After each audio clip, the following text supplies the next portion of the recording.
வணக்கம் நண்பர்களே. போன வீடியோல நம்ம வீட்டில் வளர்ற 14 ஆடுகளை பத்தி பார்த்தோம். அதுல நம்ம சிவப்புக்குட்டி வளர்ந்து இப்போ ஒரு தாயாடா மாறி நிக்கிறத பத்தி ஃபுல்லா விவரிப்பா பார்த்தோம். வீடியோ பார்த்து எல்லாருமே ரொம்ப சந்தோஷப்பட்டீங்க. சந்தோஷப்பட்ட அனைவருக்குமே மிகப்பெரிய நன்றிகள். நம்ம வீடியோக்கு வர வர ஆதரவு கொடுக்குற எல்லாருக்குமே உங்களுக்கு தேங்க்ஸ் சொல்லிட்டு இந்த இன்னைக்கு நம்ம வீடியோல நம்ம கிட்ட இருக்கிற அந்த 7 குட்டிகளை எப்படி நாங்க இவ்வளவு சுறுசுறுப்பா வளர்க்குறோம், என்னென்ன தீவனம் கொடுக்குறோம், எப்படி வளர்ப்பு முறைன்னு சொல்லிட்டு இந்த வீடியோவில் ஃபுல்லாக நம்ம பார்க்க போகிறோம். மறக்காம வீடியோ ஃபுல்லாக பாருங்க. அப்பதான் உங்களுக்கு குட்டிகளை எப்படி ஆரோக்கியமாக வளர்க்கணுன்ற ஒரு டிப்ஸ் நல்லாவே தெரியும். கோட் ஃபார்மிங்ல லாபம் வருதுனாலே குட்டிகளோட வளர்ப்பு தான் ரொம்ப முக்கியமான விஷயமா இருக்கும். இந்த 7 குட்டிகளையும் நம்ம வீட்டில் ஒரு சொத்தாவே பார்த்துக்கிட்டு இருக்கோம். அதுங்க துள்ளி குதிக்கிற அழகையும் அதுங்களுக்கு நாங்கள் கொடுக்குற ஸ்பெஷல் கேரையும் பற்றி இன்னைக்கு விரிவாக வீடியோவில் பார்க்க போகிறோம். வீடியோவை ஸ்கிப் பண்ணாமல் ஃபுல்லாக பாருங்க. ஃபுல்லாக பார்த்துட்டு உங்களுக்கு என்னென்ன டவுட் இருக்கோ மறக்காம கமெண்ட்ல கேளுங்க. வாங்க வீடியோக்குள்ளே போகலாம். குட்டிகளில் பிறந்த முதல் 3 மாதம் வந்து ரொம்ப கிரிட்டிக்கலான டைம். குட்டி பிறந்த உடனே அதுக்கு கிடைக்கிற சீம்பால், கொலஸ்ட்ராம்னு சொல்லுவோம், அதுக்கு முதல் நோய் எதிர்ப்பு சக்தியை கொடுக்கும். அந்த கொலஸ்ட்ரால்ன்றது வந்து சீம்பால் குடிக்கிறது வந்து நோய் எதிர்ப்பு சக்தியை அதிகமாக கொடுக்கும். அதனால தாய்ப்பால் வந்து ரொம்பவே முக்கியம். நம்ம வீட்டில் இருக்க 4 தாயாடுகளுமே குட்டிகளை ரொம்ப பத்திரமா பார்த்துக்கோம். நாங்கள் எப்போவுமே குட்டிகளுக்கு தாய்ப்பால் சரியான அளவுக்கு கிடைக்குதான்னு செக் பண்ணுவோம். சில நேரம் ஒரு ஆடு 2 குட்டி போட்டிருக்கோம். அதில் ஒரு குட்டி நல்லா பால் குடிக்கும், இன்னொரு குட்டிக்கு பால் பத்தாமல் போகலாம். அந்த நேரத்தில் நாங்கள் தாயாட்டை தூக்கி பிடிச்சு 2 குட்டிகளையும் சமமான பால் கொடுக்கறதுக்கு உறுதி செய்வோம். பால் குடிக்கிற வரைக்கும் ஆடுகள் வந்து ரொம்ப திடமா இருக்கும், ஆட்டுக்குட்டிகள். ஆனால் தீவனம் சாப்பிட ஆரம்பிக்கிறப்போ தான் நமக்கு சவாலே ஆரம்பிக்குது. நம்ம எக்ஸ்ட்ரா கவனிக்கணும். குட்டிகளை வந்து திடமா ஆட்டுக்குட்டிகள் பால் குடிக்கும் போது எப்படி இருக்கோ அதையே நம்ம வளர்க்கணும்னா எக்ஸ்ட்ரா கவனம் வேணும். அது என்னென்ன கவனம்னு சொல்லிட்டு பார்க்கலாம். குட்டிகளுக்கு 1 மாதம் ஆகும்போது தரையில் இருக்க புல்லையோ இல்லை ஆடுகள் கூட கட்டி இருக்க தழைகளையோ கொத்த ஆரம்பிக்கும். இந்த ஸ்டேஜில் தான் நாங்கள் க்ரீப் ஃபீடிங்னு சொல்லுவோம். க்ரீப் ஃபீடிங்னா ஒன்றும் இல்லை, ஆடுகள் வந்து முதல் தீவனம் அதுவாகவே எடுக்கிறது தான் க்ரீப் ஃபீடிங்னு சொல்லுவாங்க. க்ரீப் ஃபீடிங் முறையை நம்ம ஃபாலோ பண்ணுறப்ப என்ன ஆகும்னா, அதாவது க்ரீப் ஃபீடிங் வந்த பிறகு கண்டுபிடிச்சிட்டு ஆடுகள் தழையை கொத்த ஆரம்பிக்குது அப்படின்னு தெரிஞ்ச உடனே ஆட்டுக்குட்டிகளை பெரிய ஆட்டுலேருந்து பிரித்து தனியாக புரோட்டீன் சத்து அதிகமான தீவனம் தருவோம். புரோட்டீன் சத்து அதிகமான தீவனம்னு பார்த்தீங்கன்னா புண்ணாக்கு, கடலை புண்ணாக்கு தருவோம். அதே மாதிரி குச்சி தீவனம் இருக்கும், குச்சி தீவனம் தருவோம்.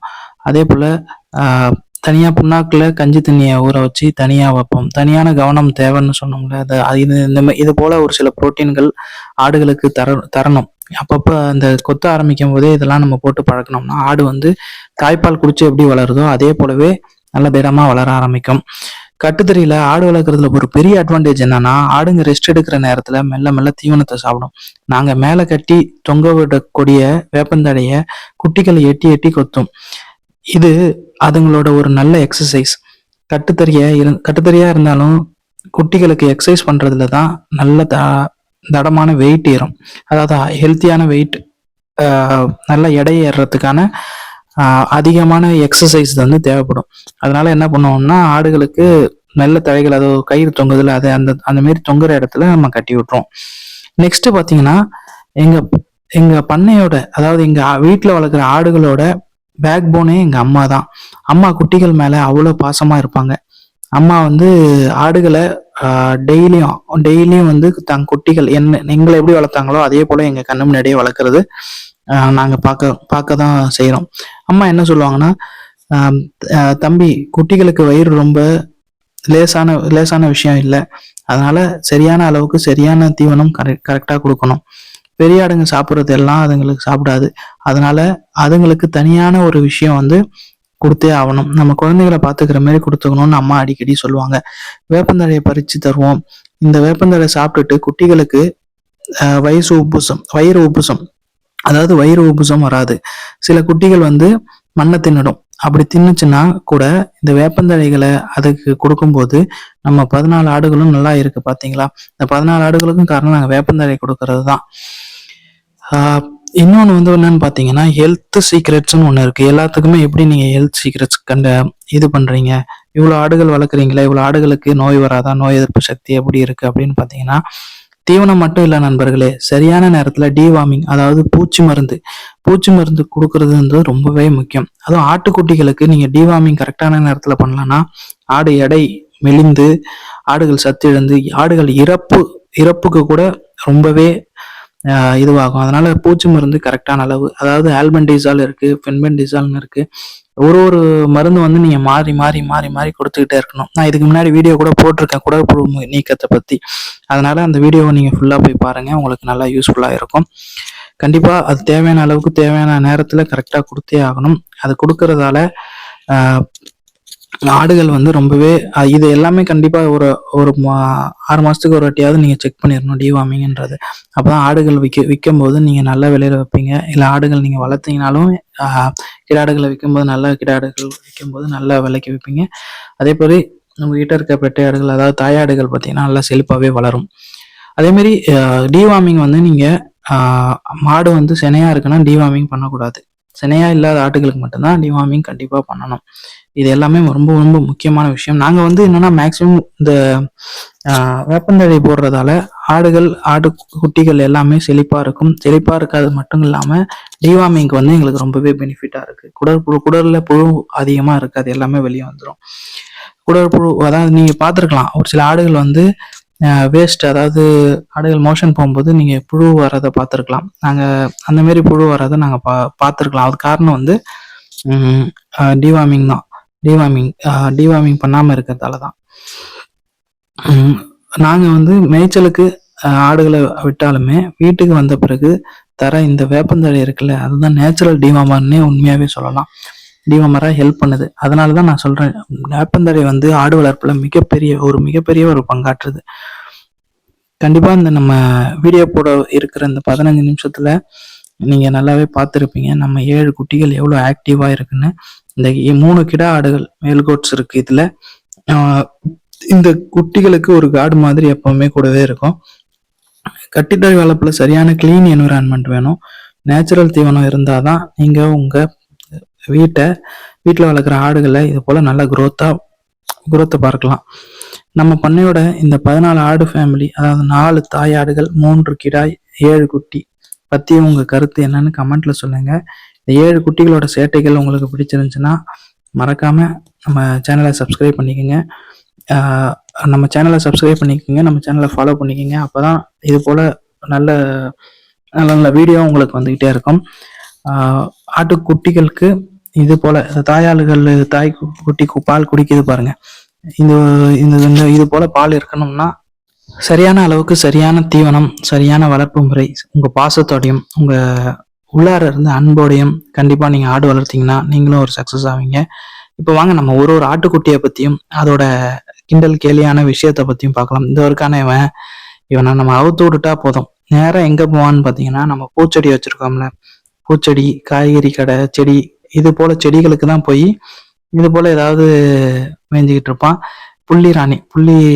புள்ளிமான், அதாவது இதுக்கு வந்து புள்ளிமான்னுட்டு பேர் வச்சிருக்கோம். இது எப்படி எவ்வளவு அழகா இருக்கா, மறக்காம நம்ம கமெண்ட்ல சொல்லுங்க. ஒரு சில வீடியோ இனிமேல் ஸ்லோ மோஷன் வீடியோ வரும். ஸ்லோ மோஷன் வீடியோன்னு பார்த்தீங்கன்னா நம்ம அடுத்தடுத்த குட்டிகளை பற்றி வரும். இதோட தங்கச்சி இது வந்து ட்வின்ஸ். இதே போல இன்னொரு குட்டியும் இருக்கும். இது வரைக்கும் பாருங்க. இந்த குட்டி பேரும் வந்து சின்ன புள்ளி, அது பெரிய புள்ளி. எப்படி இருக்கு பேரு? இந்த பேர் வைக்கலாமா இல்லை மறக்காம வேற பேர் இருந்தாலும் கமெண்ட்ல சொல்லுங்க. இவங்க 2 பேருமே ஒரே மாதிரி தான் இருப்பாங்க. ஒரே ஒரு வித்தியாசம் இருக்கும். மூக்குல வந்து இந்த பாப்பாவுக்கு வந்து இந்த கருப்பா இருக்கும், அதுக்கு வந்து சிவப்பா இருக்கும். 2 தான் இந்த குட்டிகளுக்கான வித்தியாசம். ஆனா 2 பேருமே ஒரே சேட்டை தான். அவுத்து விட்டா நேரா வந்து பூச்செடி, காய்கறி, இது என்னென்ன வச்சிருப்போமே எல்லாத்தையும் தும்சம் பண்ணிடும். இது போல செழிப்பா இருக்கு பாருங்களேன் ஆடுகள். நீங்க பாத்தீங்கன்னா தெரியும். நம்ம ஃபர்ஸ்ட் சொன்ன பாயிண்ட்ல நீங்க ஃபாலோ பண்ணீங்கன்னா ஆடுகள் வந்து இது போலதான் நல்லா வளரும். ஆடுகள் வந்து நம்ம மேய்ச்சலுக்கு ஓட்டிட்டு போற வரைக்கும் கொஞ்சம் கஷ்டப்பட்டு குட்டிகளை வளர்த்தாதான் உங்களுக்கு லாபமே. குட்டிகள் தான் ஒரு ஆடு வளர்ப்புல மிகப்பெரிய சொத்துக்கள். ஒரு குட்டியை நீங்க காப்பாற்ற தவறிட்டீங்கன்னா உங்களுக்கு ரொம்பவே நஷ்டம்தான். இதுக்கு முன்னாடி எங்களுக்கும் குட்டி இறப்பு இருந்திருக்கு. எப்படின்னு பாத்தீங்கன்னா சரியா பிறக்காது. அது வந்து நம்ம கையில இல்லை. நம்ம என்ன பண்றது, நம்ம மேய்ச்சலுக்கு ஓட்டிட்டு போகும்போது ஆயிடுச்சுன்னா நமக்கு அந்த மாதிரி நேரத்துல தான் நமக்கு ரொம்பவே கஷ்டம். அதே போல ஒரு சிலர் என்ன பண்றீங்கன்னா ஆடு வளர்ப்புல வேற பிரீடு, அந்த நாட்டாடை எடுத்துட்டு போய் வேற பிரீடு கூட இனப்பெருக்கம் பண்றீங்க. அது போல பண்ணாதீங்க. பண்ணினீங்கன்னா உங்களுக்கு தான் ஆபத்து. உங்க ஆட்டுக்குட்டிகளுக்கு அதுக்கேற்ற மாதிரி இருக்காது. அதனால அதெல்லாம் பார்த்துட்டு நீங்க அடுத்த இதெல்லாம் தெளிவா இந்த விஷயம்லாம் பிளான் பண்ணுங்க. இதோ இருக்கு பாருங்க. இதோ பாத்தீங்களா? அது அமைதியா இருக்கு. அது மேல ஏறி எப்படி தாவுது பாருங்க. இந்த மாதிரி ஆட்டுக்குட்டி உங்க வீட்லயும் இருக்கா? சேட்டை பண்ற ஆட்டுக்குட்டி இருந்தா மறக்காம கமெண்ட்ல சொல்லுங்க. இதோ இருக்கு பாத்தீங்களா? இது வந்து அமைதியான புள்ளைங்க. எல்லாத்தோட இத அவுத்து விட்டோம்னா நம்ம எங்கேயுமே போகாது. இது அவங்க அம்மாகிட்ட போகும். அவங்க அம்மா தான் அந்த நான் சொன்னேனே போன வீடியோல சொன்ன மாதிரி அவங்க அம்மா தான் அந்த சிவப்பு. இதோ கருப்பா இருக்கான் பாருங்க. கருப்பன் 2 பேர் இருப்பான். குட்டி கருப்பு, பெரிய கருப்பு. இந்த பெரிய ஆட்டோட 2மே குசும்புக்காரு. குசும்புனா குசும்பு, கொஞ்சம் நெஞ்ச குசும்பு இல்ல, அதிக குசும்பு உள்ள கருப்பு. இதோ இருக்க சிவப்பு இருக்குல்ல, அது கூட இருக்க சிவப்பு வந்து திருட்டு பால் குடிச்சிரும். அந்த 2 சிவப்பு அந்த 2 கருப்பை விட்டுட்டு இது தனியா வந்து சிவப்பு குட்டி வந்து அதோட பாலையும் சேர்த்து குடிச்சிரும். நீங்க ஆடு வளர்த்துருக்கீங்களா? இது போல ஆடு வளர்ப்பு உங்களுக்கு ரொம்பவே பிடிக்கும்னா நம்ம சேனலை கண்டிப்பா ஃபாலோ பண்ணுங்க. ஆடு வளர்ப்பு பத்தின தகவல்கள் நிறையவே வந்துகிட்டு இருக்கு. வீடியோ பக்கம் அனைவருக்கும் நன்றி. அடுத்த வீடியோ என்ன வீடியோ போடலாம்? ஆடு வளர்ப்புல உங்களுக்கு என்ன டவுட் இருக்குன்னு மறக்காம கமெண்ட்ல சொல்லுங்க. நான் அடுத்த வீடியோ உங்களுக்காக மேக் பண்ணி போடுறேன். வீடியோ பார்க்கும் அனைவருக்கும் மிகப்பெரிய நன்றிகளை தெரிவிச்சுக்கிட்டு இதோட அடுத்த வீடியோவில் சந்திப்போம். ஒரு நல்ல நல்ல வீடியோவில் சந்திப்போம்னு சொல்லிட்டு இதுக்கப்புறம் கொஞ்சம் ஸ்லோ மோஷன் வீடியோலாம் இருக்கு. கொஞ்சம் நான் மியூசிக்கோட போடுறேன். மறக்காம வீடியோ ஃபுல்லாக பார்த்துட்டு நம்ம சேனலை ஃபாலோ பண்ணிக்கோங்க. அனைவருக்கும் நன்றிகள். தேங்க்யூ ஃபார் வாட்சிங். உங்கள் சப்போர்ட்டுக்கு மிகப்பெரிய நன்றிகள். நீங்கள் சப்போர்ட் பண்ணுற ஒரு ஒரு வியூஸும் எனக்கு வந்து அடுத்தடுத்த வீடியோஸ் போடணும். நான் இப்போ இதெல்லாம் ஒரு எஜுகேஷன் பர்பஸ்க்காக தான் பண்ணிட்டு இருக்கேன். ஏன்னா நானும் வந்து சிட்டியில் இருந்துட்டு ஒரு கிராமத்தில் வந்து செட்டில் ஆன நாங்கள் தான். இந்த ஆடு வளர்ப்பில் ஒரு இன்ட்ரெஸ்ட் இருந்துச்சு. அதனால் எங்கள் அப்பா அம்மா ஹெல்ப்போட நம்ம 2 ஆடை வச்சு ஆரம்பித்தோம் ஒரு 2-3 வருஷத்துக்கு முன்னாடி. இப்போ கிட்டத்தட்ட 15 ஆடுகள் 20 ஆடுகள் கிட்ட நம்ம கிட்ட வளர்ந்து வித்தாச்சு. வேற எங்கேயும் நம்ம வெளியவும் ஆடு வாங்கலை, வெளியவும் ஆடு விற்கலை, வெளியவும் ஆடு வாங்கலை. இந்த மாதிரி நம்ம பெட்டை ஆடுகளை வெளியவும் விற்கலை.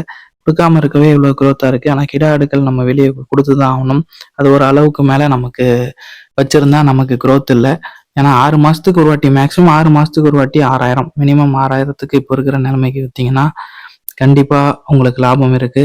அடுத்த வீடியோ வந்து நான் வந்து கிடாடுகள் வளர்ப்பு, கிடாடுகள் சந்தைப்படுத்துதல், கிடாடுகளை எப்படி விற்கணும், கிடாடுகளோட இப்போ கரண்ட் மதிப்பு என்ன அப்படின்னு சொல்லிட்டு வீடியோ போடலான்னு இருக்கேன். அதை பத்தி வீடியோ போடலாமா வேணாமா மறக்காம கமெண்ட்ல சொல்லுங்க. நீங்க சொல்ற கமெண்ட்ல தான் நான் அடுத்த வீடியோ என்ன வீடியோ போடலான்னு இருக்கேன். இந்த 2 ஆடுகளை வச்சுதான் இதுதான் நம்ம ஹீரோயின்னே சொல்லலாம். இது ஒரு புள்ளி ராணியும் புள்ளி அழகியும் பிளஸ் வந்து கருப்பி. 2 ஆடை வச்சுதான் நம்ம இந்த பண்ணையை வளர்த்தோம். இப்போ இவ்வளவு கஷ்டப்பட்டோம். கஷ்டப்படுறவங்க கஷ்டப்படணும், இஷ்டப்பட்டு கஷ்டப்படுறீங்கன்னா கண்டிப்பா ஆடு வளர்ப்புக்கு வாங்க. இஷ்டப்பட்டு கஷ்டப்பட்டீங்கன்னா ஆடுகள் உங்களுக்கு திருப்பி அந்த கஷ்டத்தை போக்குற மாதிரி ரிட்டர்ன்ஸ் கொடுக்கும். இதை நான் லைவா எக்ஸாம்பிளா பண்ணினதால உங்ககிட்ட சொல்றேன். நீங்களும் கஷ்டப்பட ரெடியா இருந்தீங்கன்னா ஆடு வளர்ப்பு தொழிலுக்கு வாங்க. உங்களுக்கு சப்போர்ட் பண்றதுக்கு ஆள் இருக்காங்க, இது போல வீட்டுல அம்மா அப்பா இருக்காங்கன்னா ஆடு வளர்ப்பு உங்களுக்கு மிகவுமே லாபம் தரக்கூடிய ஒரு விஷயமா இருக்கும். லாபம் இல்லாம இல்லை. ஆடு வளர்ப்பு மாடு வளர்க்கறதோட ஆடு வளர்ப்புல லாபம் அதிகம்னா பொறுத்த வரைக்கும். அதுவும் நீங்க பரன் முறையில வளர்த்தீங்கன்னா உங்களுக்கு லாபம் வரும். ஆனா கொஞ்சம் நாங்க தரைமுறை வளர்க்கறதால நான் பரன்முறை நல்லது இல்லைன்னு சொல்லலை. 2மே ஒரே காஸ்ட் தான். என்னன்னா இது வந்து நமக்கு மழை காலத்துல ரொம்பவே கஷ்டமா இருக்கும். மழை காலத்துல பரன்முறைன்னா கொஞ்சம் ஈஸியா இருக்கும். இன்னொன்று வந்து நீங்க டெய்லியும் தழைக்காக போயிட்டு தழைக்கு வந்து ஒரு இடம் தேவை. இடம் இல்லாதவங்க சின்ன இடத்துல பெரிய லாபம் பார்க்கணும் ஆடு வளர்ப்புல அப்படின்னா கண்டிப்பா ஒரு 2 ஆடை வச்சு ஆரம்பிங்க. நான் எல்லா வீடியோலும் சொல்றது அதை தான். இந்த வீடியோலும் அதை தான் சொல்ல போறேன். என்ன சொல்ல போறேன்னா 2 ஆடு மட்டும் ஆடை வளர்த்து வளங்க. 2 ஆடு உங்களுக்கு பல ஆடுகளா திருப்பி கொடுக்கும். ஆனா என்னன்னா அதுக்கு உங்களுக்கு பேஷன்ஸ் வேணும். கிட்டத்தட்ட ஒரு 2 வருஷமா நம்ம பேஷன்ஸா இருந்ததால இப்போதைக்கு நமக்கு லாபம் வந்துகிட்டே தான் இருக்கும். ரொட்டேஷன் ஒரு வாட்டி விட்டுட்டீங்கன்னா திருப்பி வந்துகிட்டே தான் இருக்கணும். ஆனா என்னன்னா அதை நீங்க ஃபியூச்சர் பிளானா வச்சு ஒரு லாங் டைம் இன்வெஸ்ட்மெண்ட்டா வச்சு ஒரு 2 ஆடுகள் மேல இன்வெஸ்ட் பண்ணிட்டு அதை நீங்க பாக்குறதுக்கு ஆளுகள் இருந்தா நீங்க இறங்கி பாருங்க. கண்டிப்பா உங்களுக்கு சக்சஸ் இருக்கு. வீடியோ பார்த்த அனைவருக்கும் என் மிகப்பெரிய மனமார்ந்த நன்றிகளை தெரிவிச்சுட்டு தேங்க்யூ ஃபார் வாட்சிங். மறக்காம சப்ஸ்கிரைப் பண்ணிக்கோங்க. அனைவருக்கும் நன்றி.